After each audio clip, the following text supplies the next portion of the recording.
Monsieur le maire, chers collègues, depuis plusieurs mois, notre pays traverse, comme tout le monde vient de le citer auparavant, une crise sanitaire très lourde. Cette dernière a entraîné au niveau économique de nombreuses pertes d'emplois, fragilisant souvent des familles qui étaient déjà dans des situations financières très compliquées.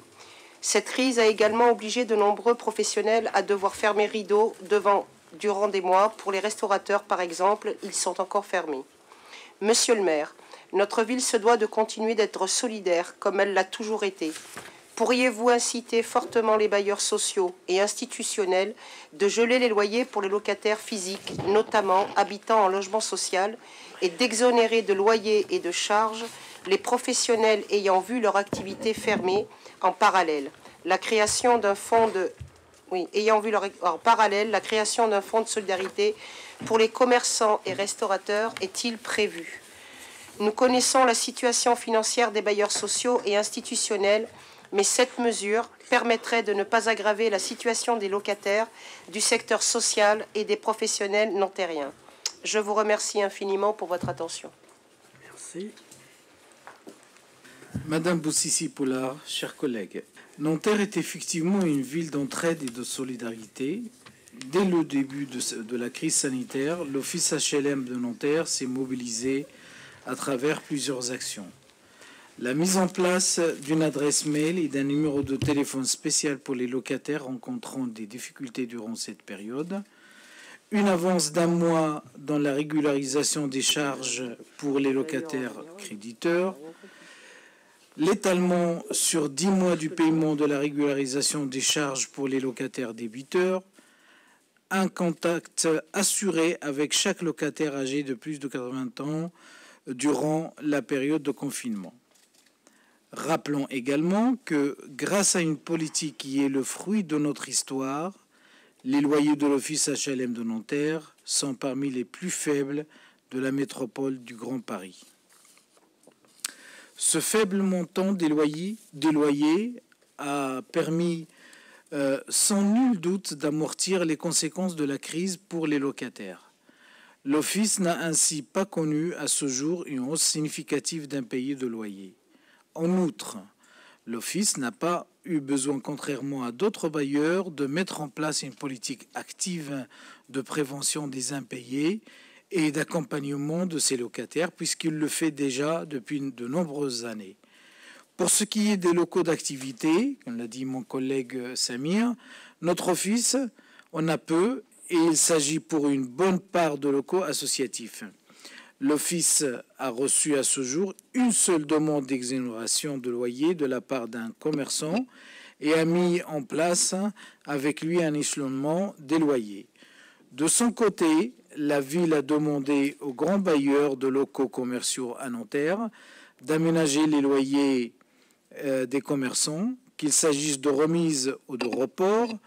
Beaucoup s'y sont déjà engagés et il faut saluer leur effort en la matière.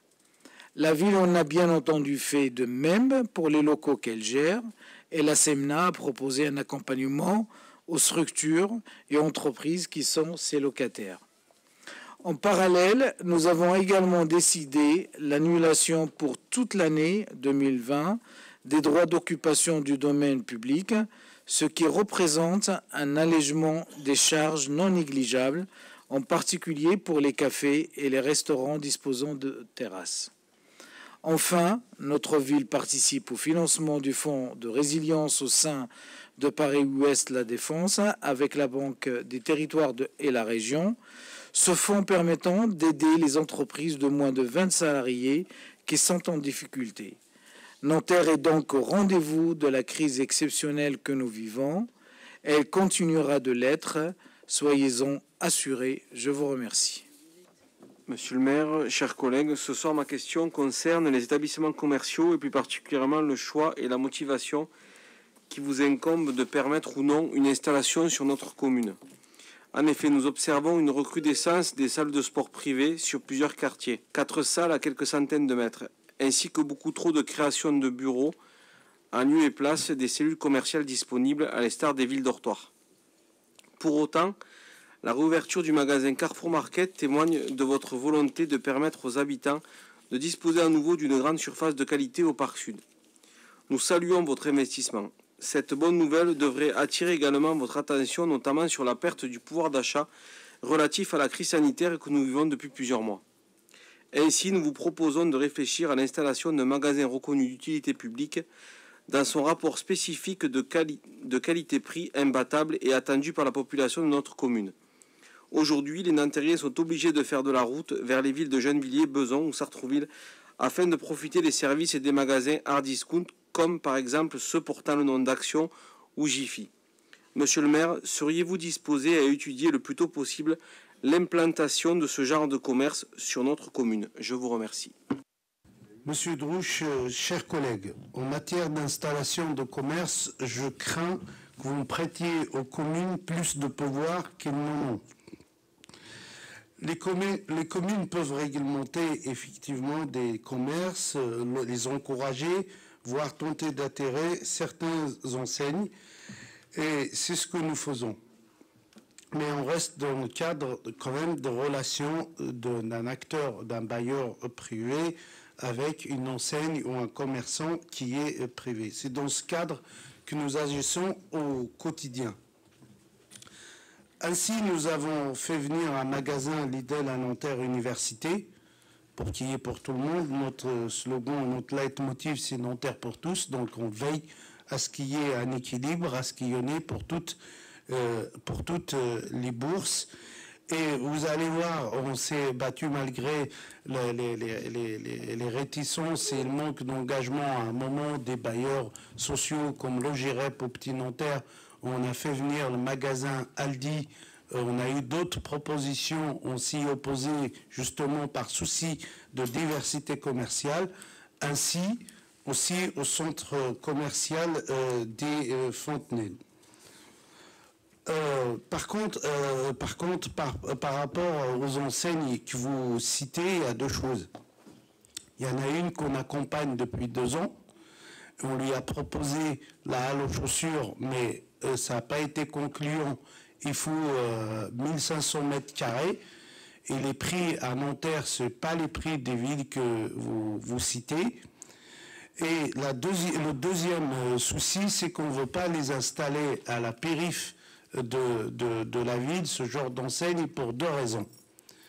Parce que ça générerait un flux de voitures, d'une part, et d'autre part, il n'apporterait rien aux commerçants de proximité. Donc ce genre de locomotive, on mène ça avec un doigté pour les installer, quand c'est possible, à proximité des pôles déjà existants, pour espérer que les gens viennent à pied, voire à vélo. Vous avez compris notre volonté de développer les déplacements doux en général, et d'être ainsi des locomotives pour les commerçants qui s'y retrouvent. Par contre, donc voilà le cadre dont nous agissons.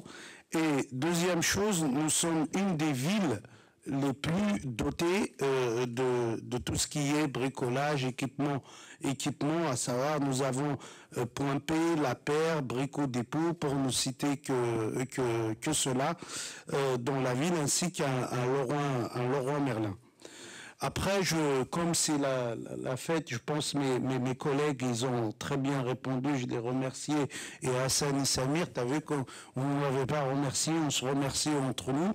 Et je tiens à vous remercier pour le billet que vous avez fait sur Facebook, vous et votre équipe, quant à l'ouverture d'une enseigne comme Léonidas de chocolat à Nanterre Université.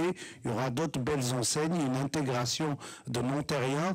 Je tiens à vous remercier pour ça. Et vous voyez finalement les quartiers universités, maintenant, c'est beau, et pour les gens qui y habitent, et pour les commerçants qui s'y installent, un quartier qu'on a cru à un moment raté, mais finalement non. Et je tiens à vous remercier, bien que vous ne nous avez pas remercié. Monsieur le maire, chers collègues, il y a quelques jours, le président de la République, Valéry Giscard d'Estaing, venait à nous quitter des suites de la Covid-19. Il y a 2 ans, en septembre 2019, c'était le président Jacques Chirac qui nous quittait. Notre ville a toujours su marquer l'histoire de notre pays, sans distinction politique, Parmi le nom des espaces publics, nous retrouvons ainsi les présidents Charles de Gaulle et François Mitterrand au Parc Nord, Sadi Carnot dans le quartier de la Boule, Félix Faure au plateau Mont-Valérien, Raymond Poincaré au Vieux-Pont. Monsieur le maire, les présidents Giscard d'Estaing et Chirac ont su marquer notre pays et notre histoire par leur mandat présidentiel. Nous aimerions savoir si vous avez prévu très prochainement de donner les noms de ces deux présidents de la Ve République à deux places de notre ville, comme cela a été fait pour les présidents de Gaulle et Mitterrand. Par exemple, la place de l'Hôtel de Ville pourrait devenir la place Jacques Chirac et la place du marché du centre, la place Valéry Giscard d'Estaing. Sans oublier une voix également pour le président Georges Pompidou. Je sais que vous privilégiez actuellement la nomination de rue à des femmes. Mais notre pays n'a pas encore eu malheureusement de femmes présidentes. Je vous remercie. Alors, Monsieur Guillemot, donner un nom à une rue, une place, une école, n'est jamais anodin. C'est un acte qui exprime des valeurs, des convictions et qui s'inscrit dans un rapport à l'histoire d'un territoire, à sa mémoire, à ses habitants et à ses élus. Ce rapport est forcément différent d'une ville à l'autre.